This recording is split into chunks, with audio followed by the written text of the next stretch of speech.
Et salut, on va corriger la deuxième partie de l'exercice 2. On donne la suite UN définie sur N par U0 égale à 1, UN plus 1 égale F de U de N. Première question, montrer par récurrence que pour tout entier naturel N, on a UN compris entre 1 sur 4 et 1. Donc, on va utiliser le principe de récurrence.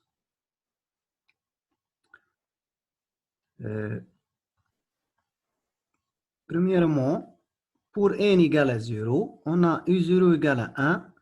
Donc, c'est vérifier le U0 compris entre 1 quart et 1.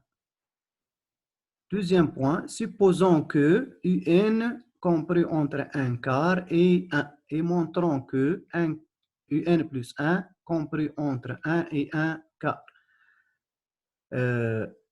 1 quart inférieur égal à UN inférieur égal à 1, c'est l'hypothèse de récurrence. Autrement dit, supposons que la propriété est vraie à l'ordre n et montrer qu'elle est vraie à l'ordre n plus 1. Donc, on a UN compris entre 1 quart et 1, c'est l'hypothèse de récurrence. Pour passer à UN, il faut appliquer la fonction f car UN plus 1 est égal à f de U de n. Donc, on applique la fonction f. Mais faites attention, il faut voir le sens de variation de f. F est croissante sur l'intervalle i. Donc, lorsqu'on applique la fonction f à cette écriture, les inégalités ne changent pas. Mais si f est décroissante, si on applique la fonction f à cette inégalité, les inégalités changent. Donc, faites attention à ce point. Alors, f de 1 quart inférieur égal à f de u de n inférieur égal à f de 1. Mais f de u de n, c'est un plus 1. Et f de 1, c'est ln de 1 plus racine de 1 égale à ln de 2. Ou f de 1 quart, c'est ln de 1 plus racine de 1 quart, c'est égal à ln de 1 plus 1 sur 2. Mais ln de 2 est inférieur égal à 1. Aussi, ln de 1 plus 1 quart et 1 demi est supérieur égal à 1 quart. D'où un plus 1 est compris entre 1 sur 4 et 1. On a répondu à la question. Donc, conclusion. Pour tout entier naturel n, on a un compris entre 1 quart et 1. La question suivante. C'est montrer que pour tout entier naturel n, on a valeur absolue de un plus 1 moins alpha inférieur ou égal à 2 tiers, valeur absolue de un moins alpha. Dans cette question, on utilise le théorème des inégalités des accroissements ou bien d'accroissement fini. On rappelle, voilà le théorème des inégalités d'accroissement fini. Qu'est-ce qu'il dit?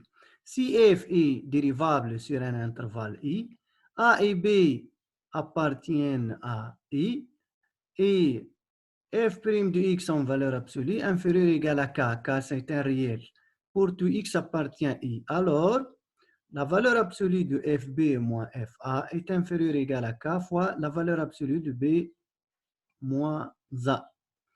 Dans notre cas, on a f est dérivable sur l'intervalle i égale à 1 quart 1. Et pour tout x dans i, on a, d'après la partie 1 de l'exercice, on a vu que valeur absolue de f' de x inférieure ou égale à 2 tiers.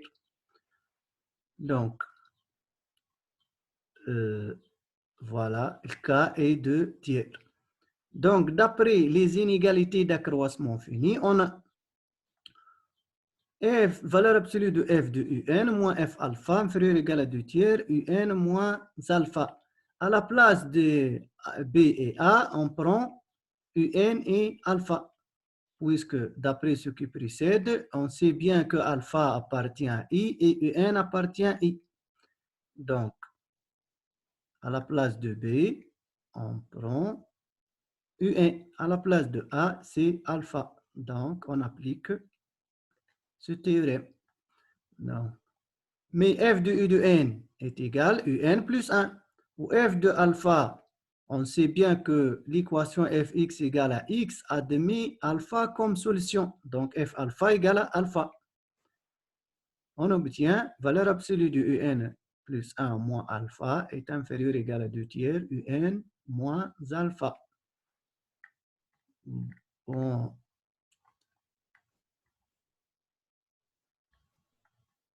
Question 3. C'est voilà l'exercice qu'on a. Tout l'exercice. 2 tiers. Donc, on utilise cette question et cette question. Maintenant, on passe. Question 3. Montrer que pour tout entier naturel n, on a la valeur absolue de En moins alpha inférieure ou égale à 2 tiers à la puissance n. On a deux méthodes, mais je vous donne la plus simple, qui est la méthode de récurrence, en utilisant le principe de récurrence. Bon, premier point. Pour n égale à 0, on a U0 moins alpha égale valeur absolue de 1 moins alpha. Mais alpha est compris entre 0,5 et 0,6. Alors, 1 moins alpha est inférieur ou égal à 1 qui est égal à 2 tiers à la puissance 0. Donc, la propriété est vérifiée. Maintenant, supposons que valeur absolue de U de n moins alpha inférieure ou égal à 2 tiers à la puissance n. C'est l'hypothèse de récurrence. On suppose que la propriété est vraie à l'ordre n. Et montrons qu'elle est vraie à l'ordre n plus 1. C'est-à-dire montrons que valeur absolue de un plus 1 moins alpha inférieure ou égale à 2 tiers puissance n plus 1. Bien sûr, on va utiliser ce qui précède. On a un plus 1 en valeur absolue moins alpha inférieur ou égal à 2 tiers un moins alpha. Voilà, dans la question 2. L'hypothèse de récurrence dit que valeur absolue n moins alpha inférieure ou égale à 2 tiers à la puissance n. On va multiplier les deux membres par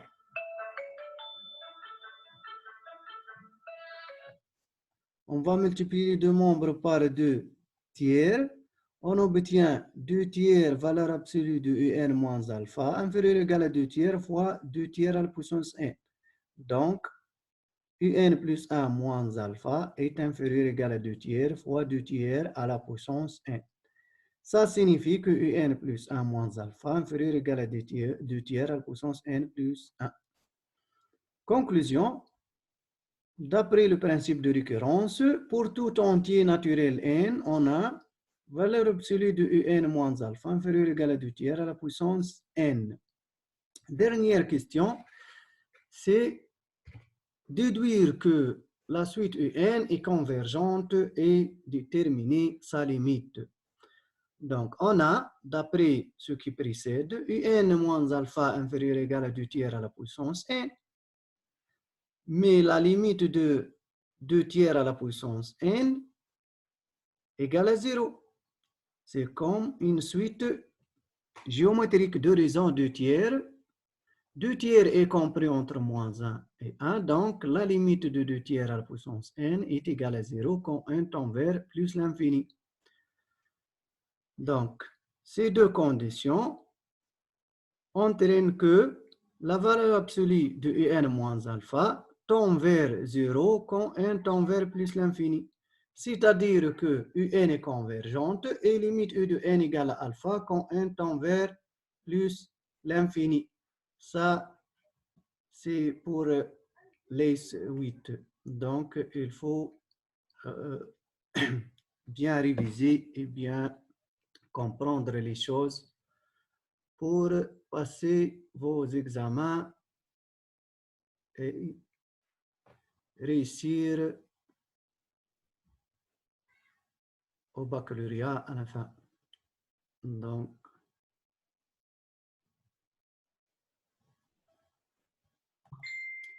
bon, conseil pour vous.